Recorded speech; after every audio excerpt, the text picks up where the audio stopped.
Laurie, and this is my little dog Tiffy, and today is actually a particularly bad day for her, but a good day to be talking about whether or not it's time to put her to sleep. My husband and I can't really agree whether or not it's time to put her to sleep. We adopted her about 6 or 7 years ago when she was 3, so she's actually only 10 or 11 years old right now, but she's got pancreatitis and also trachea collapse, which means sometimes her throat collapses, her throat closes, and she can't breathe. She has really trouble breathing, and she starts coughing and choking. And somebody once said, oh, it's like she's coughing up a fur ball like a cat would do. She only did it like once every 2 or 3 months, but now it happens quite often because she's getting older.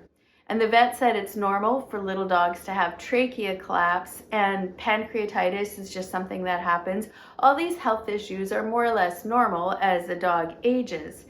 But the real thing is how do you know whether or not the dog is suffering or if she's fine overall, but just kind of has this little coughing fit and we have to feed her special food, and other than that, she's fine. So in this video, I want to share the 3 ways that I've been coping with the fact that my husband and I can't really agree on whether or not it's time to put her to sleep.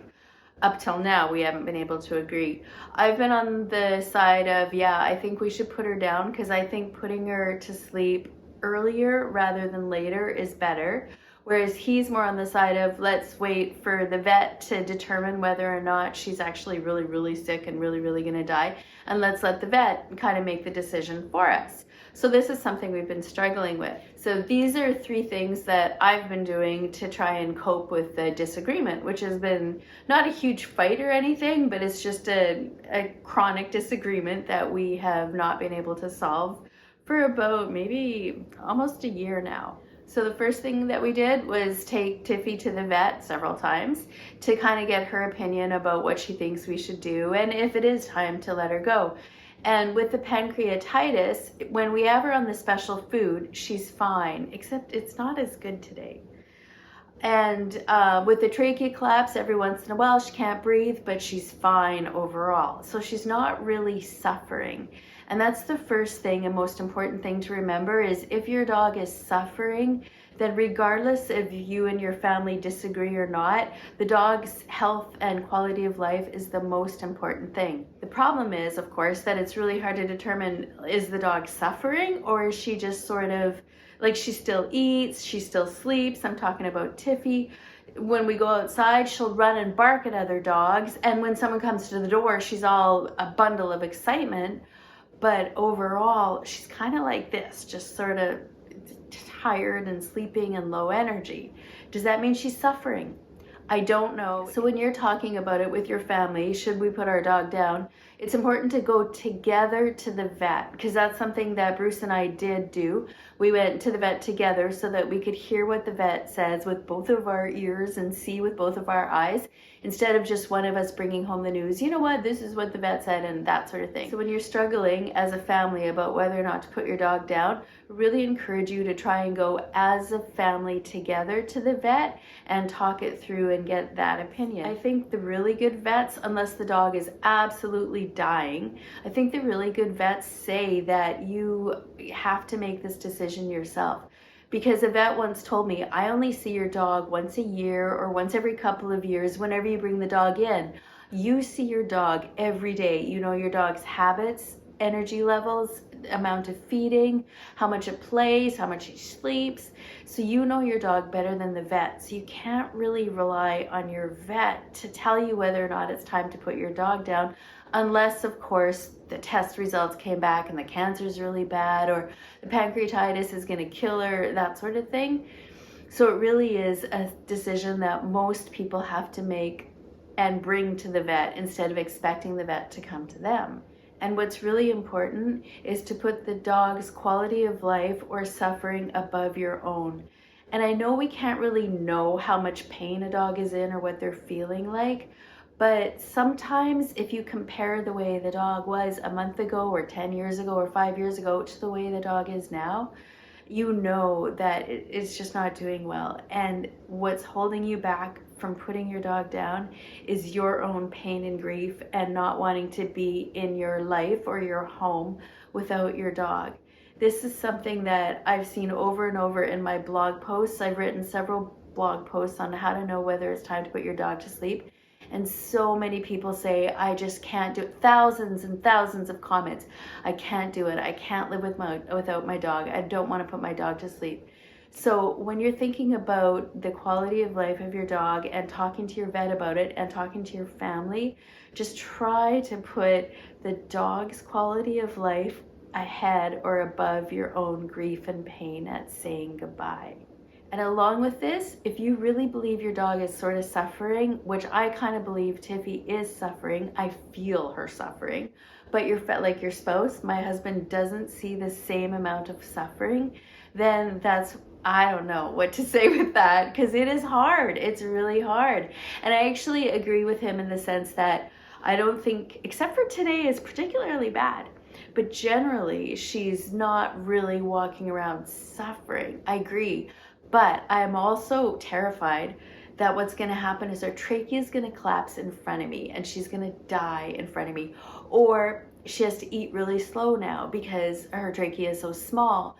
I'm scared she's going to choke on food and die in front of me. So that's, I think, why I'm more a proponent of put her down now so it can be a peaceful, quiet, pain-free death. Versus waiting and watching her die just in case it happens in front of me, which, and that leads to the second thing that I try and remember when I'm disagreeing with Bruce about whether or not we should put the dog down. I have a whole different perspective because of all the blog posts I've written on dog euthanasia, putting a dog to sleep, comfort after your dog dies, even rehoming a dog, all these things about dog loss. I've written so many blog posts about, and I hear so many comments, thousands of comments from readers who waited too long, like I said, but I've also heard a lot of comments from people who wish they hadn't have put their dog down that soon. They regret making the decision to put their dog down because they think maybe the dog would have had another year or two if only they would have had the money to pay for chemotherapy treatments or to reset the broken leg or whatever the problem was. Whereas my husband has more of a normal perspective because he doesn't work with dogs, he's not a writer, he goes to his regular job and he doesn't really have the same experiences that I do. So he hasn't heard the same stories and he hasn't talked to the same vets. So he's not looking at the situation the same way I do. We just have a totally different perspective. And that's something that's really important to remember when you disagree with your family member or your parents or your spouse about whether or not it's time to put your dog down, is you're coming from totally different lives. Even though you live in the same house, even if you grew up together, you still have completely different lives and different perspectives. So allow grace and compassion and love for your family member's perspective because it's not yours, and that doesn't mean it's wrong. It just means it's not yours. She likes when I rub her belly. And along with the different perspectives goes our personalities. So for me, I'm highly empathetic and I think very, very sensitive. And so when a dog or anybody or any person is feeling pain, I feel it in my body. And it bothers me so much. And so that makes me more like, no, I don't want this little thing to suffer. We've got to say goodbye. And if my husband is less sensitive, he's more normal. I'm highly sensitive. And he's more like a normal person. And he's just like, well, you know, she's fine. She's going to be fine. She just coughs once in a while. She's fine. So just know that if you disagree with your family about putting your dog to sleep, it's not just your life perspective, but it's also your personality, your body sensations, your intuition. You feel things differently than your family members. And that, again, is not a wrong or a right thing. It's just the way your body and your brain is wired. And when you're talking and maybe even arguing about whether or not it's time to put your dog to sleep, and if it gets to be the conflict stage where you're absolutely shouting at each other, it's hard at that time to step back, but maybe even later afterwards, just remember that you're very different people and that affects your approach to this hugely painful, difficult decision. And there is a spiritual component to that as well. For instance, I believe that our spirits are connected. She's licking my shirt.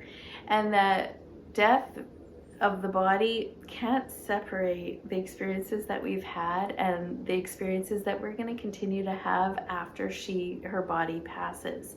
Like, I'm not afraid of death, and I made peace with my own death years ago when I got diagnosed with a deathly illness, which I survived, obviously, but I made peace with my own death, and I really believe our spirit lives on and on and on.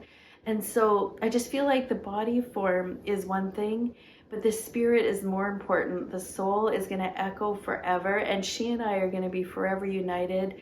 And it's going to be better than this, because she's not going to be in any pain at all, and either will I. So I have this very spiritual, holistic, different type of attitude towards death than a lot of people do. I don't necessarily think death is a bad thing. I think that we don't know anything about it, and it's unknown, which makes it really scary. And I know that my house is going to be different and my life will be different without my dog, but I don't fear death. And that makes it much easier for me to be like, well, this body's gonna die, this little Tiffy body, and her spirit's gonna live on, and somehow, somewhere, in some other world, we're gonna live happily ever after. And the third thing that I do when I think about putting Tiffy down and disagreeing with my husband, and even when we're talking, is I do something called WAG.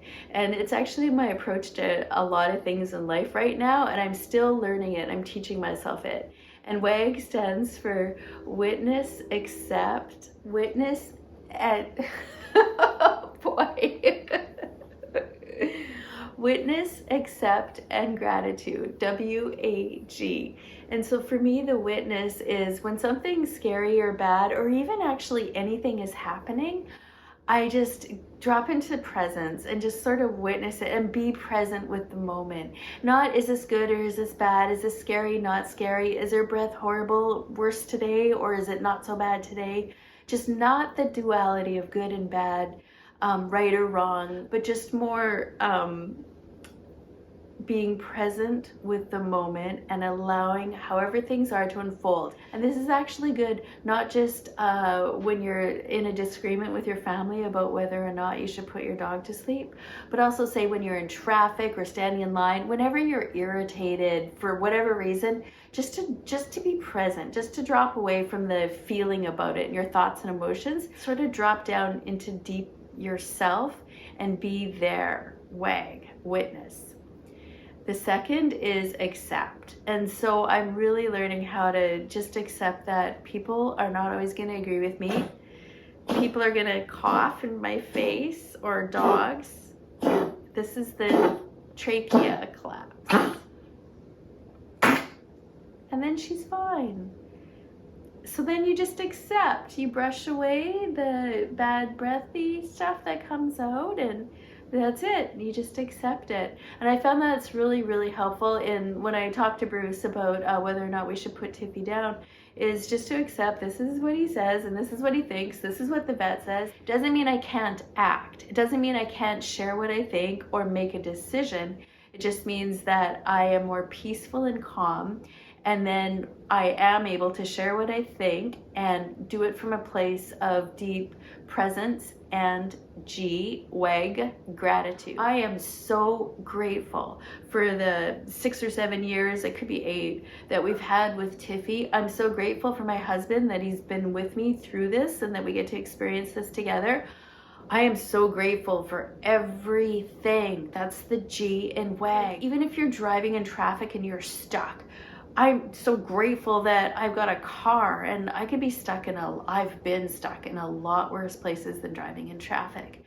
And gratitude makes my life so much better in so many ways. So the third way that I cope with disagreeing with my husband about whether or not it's time to put Tiffy down is I just adopt WAG. I just do the witness. I just be present. I accept both my feelings, even when they're angry and frustrated and all the bad stuff, everything. I just accept, and I'm grateful. That's my other dog downstairs. And I'm grateful that she's a guard dog down there, making sure that nobody comes up into the house. And I'm grateful that I had this time with little dog, Tiffany, because I know it's not going to last forever. And I'm grateful for you and for all the love that you have for your dog and for your family member or whoever you disagree with about whether or not it's time to put your dog down. I'm grateful that you care so much about your dog, that you're doing research to figure out is it time, and you're talking about it with your family member. I'm grateful that you're remaining open. I pray and hope that you're remaining open when you talk to them, and that you don't let your love for your dog and your family member's love for the dog turn into something that's bad or full of conflict or fighting. It's such a difficult decision. Don't make it worse by tearing yourself apart or separating yourself from your family. Try to find ways to come on board together. I don't know what that looks like for you. For us, it's been just, okay, we'll wait and see. But I might be getting to the point of saying, you know what, it's definitely time. And I know my husband wouldn't stop me. It's just that I sort of want him to agree with me. So take good care of yourself. Take good care of your dog and your family members. And be grateful for every moment, because every moment is such a gift. Mwah. Poor little Tiffy. Oh boy. You need a bath.